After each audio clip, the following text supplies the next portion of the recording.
Bakit po sir anong taon po kayo sir pinanganak? 1983. 1983.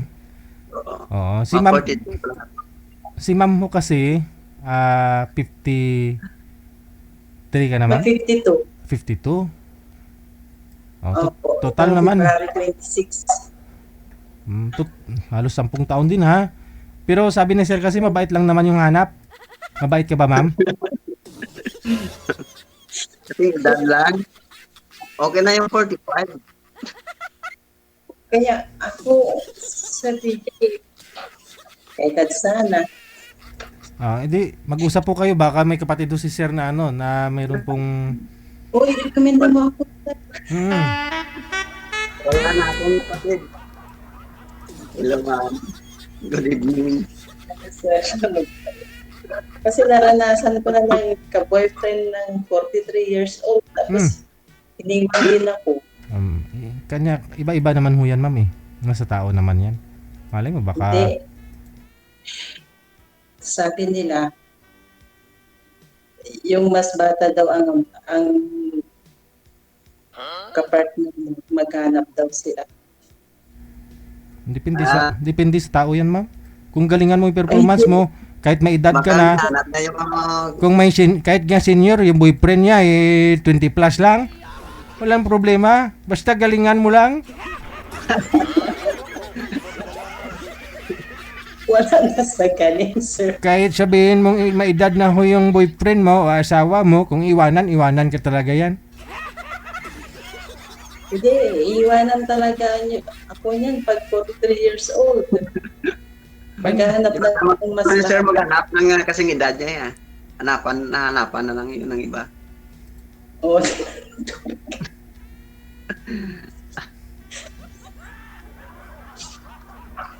Maghanap na lang siya, sir, ng iba, sir. Yung kasing edad niya lang. Pwede pa ba? Sabi ko nga po, hindi naman lahat ng mga nag-uusap dito nagkakatuluyan. Dinesign natin po programang to para ma-entertain ninyo sarili ninyo. Ganun na rin po yung viewers natin. Kasi dyan sa comment section, dyan po kayo makakahanap. Kita nyo nga si Jay at si Cassie Ken dyan sa comment section nakakilala. Si Karen. Galingan nyo lang makipag-usap no, sa binigay po namin sa inyo. No, sa live dyan sa comment section, marami po talaga magkagusto sa inyo. Kapag maayos naman po kayo kausap. Hi, ma'am. Para makilala ninyo ang isa't isa, tanong po kayo. Para malay mo may taga Iloilo nanonood ngayon, sir. Ganon na rin po sa iyo, ma'am. Baka may kalugar po kayo nanonood ngayon. Sige, okay lang. Good evening, ma'am. Taga saan po kayo? Taga Sambales po ako, pero nandito ako sa Europe. Ako naman, taga Iloilo. Ah, Ilang taon na? 52 ka na? oh, mag-52 na. Kailan na yung anak mo? 3. May, Isang apo. may apo ka na. Matagal ka na dyan sa Europe? Hindi, bago lang. Noong January 1 ako nag-flight papunta dito. Sa aeroplano ako nag-New Year. Ano po status nyo ngayon, ma'am? Hiwalay po kayo sa asawa?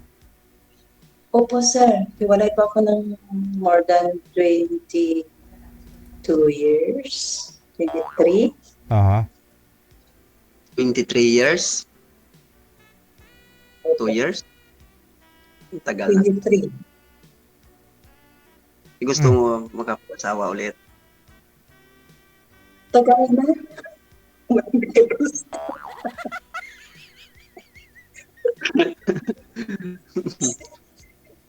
Kaso, iniiwan ako, DJ. Iniiwan ako. Ay, dapat mo mapatanong ka rin sa sarili mo, ba't kanya iniiwan? Ano daw po rason? Oo nga. Sa totoo na. Bakit kaya ako iniiwan? Mapagmahal naman ako. Hindi, tinanong mo sa kanya, ano bang rason? Ba't ang rason nila? Ba't kaya iniiwan? Wala na. Black na na ako.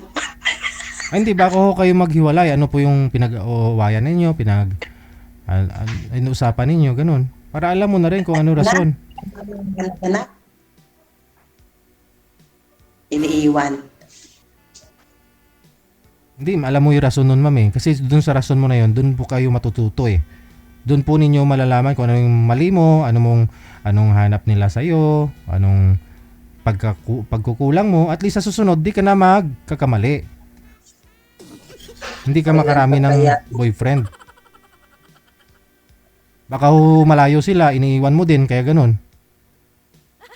Hindi, ako nga pag umuwi nga ako yung umuwi sa bahay nila. Yun na nga. Kasi baka ayaw nila pa uwiin ka na, pabalikin sa abroad. Yun. Baka gusto nila yung may makasama na talaga.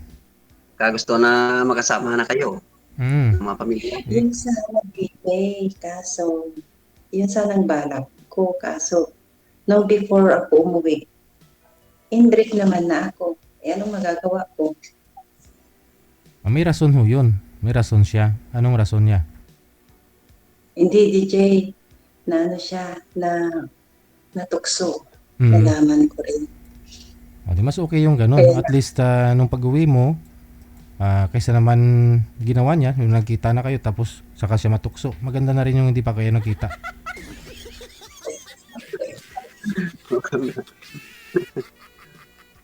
Hindi, DJ, Ilang taon na yung mister mo?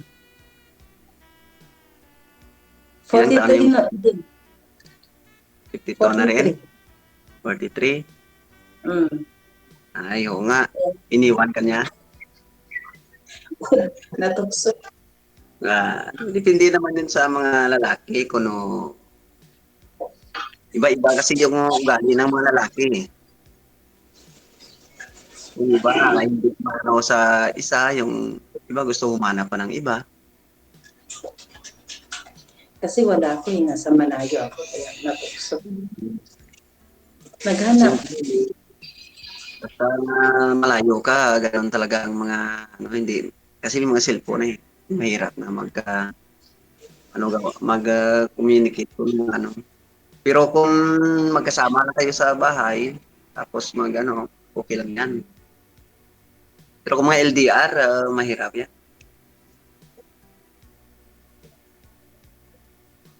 Yung asawa ko sa abroad din natin. Sa Kuwait din siya nagtatrabaho dati. Siguro mga 12 years ata sa Kuwait, 10 years. Tagal. Kaso nagkasakit siya eh. Pag-uwi niya dito. Hindi siya gusto na operahan doon sa may Kuwait. Gusto dito sa Pilipinas. Hindi naman na yung sakit niya. Ilang taon na yung panganay mo? 25. 25, di may ano na siya? Ay, wala. Wala pa siyang kasama. Yun lang pangalawa. Kamusta buwan? Ikaw na lang nagbumuhay sa mga anak mo? Opo, ever since nung hiwalay na ako na talaga. Ako, hanggang nakapagtapos yung panganay. Magdalawang taon pa lang ako na biyudo. Namatay kasi ang asawa ko eh.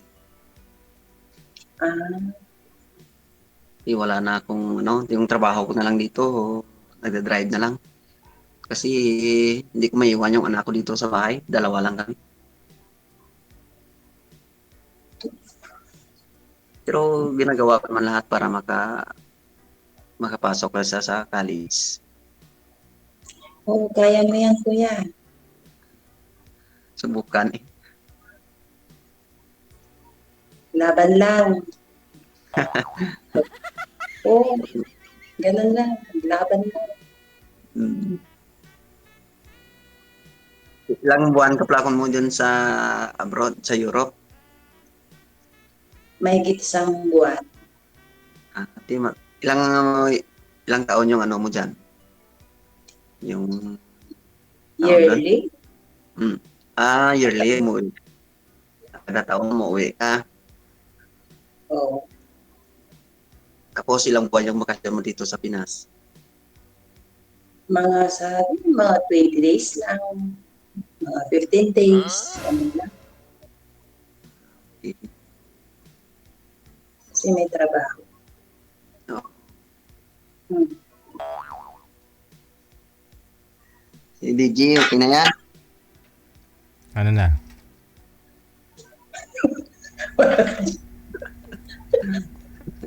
Walang spark, sir? Hindi mo rin type si ma'am?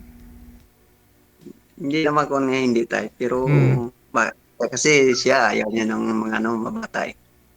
Oo. Gusto niya mga kasing edad niya lang eh. Hindi, wala tayong magawa. Kasi baka iwan na naman, DJ. Sige. Sana ho ma'am, makahanap po kayo ng may edad na hindi ka iiwanan. Maraming salamat sa inyo. Salamat. Naman si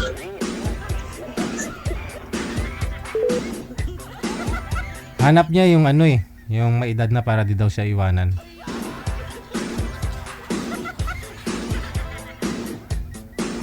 Marami naman kayo nakikita dyan na ano na mas may edad yung lalaki, bata pa yung babae. Okay naman. May edad yung babae, bata pa yung lalaki. Okay naman. Maghanap ka nga ng mas may edad sa'yo na lalaki, baka hindi ka rin tatagalan, no? Minsan, maaga na mamatay. Yun po gusto ng iba eh. Matandang, mayaman, madaling mamatay.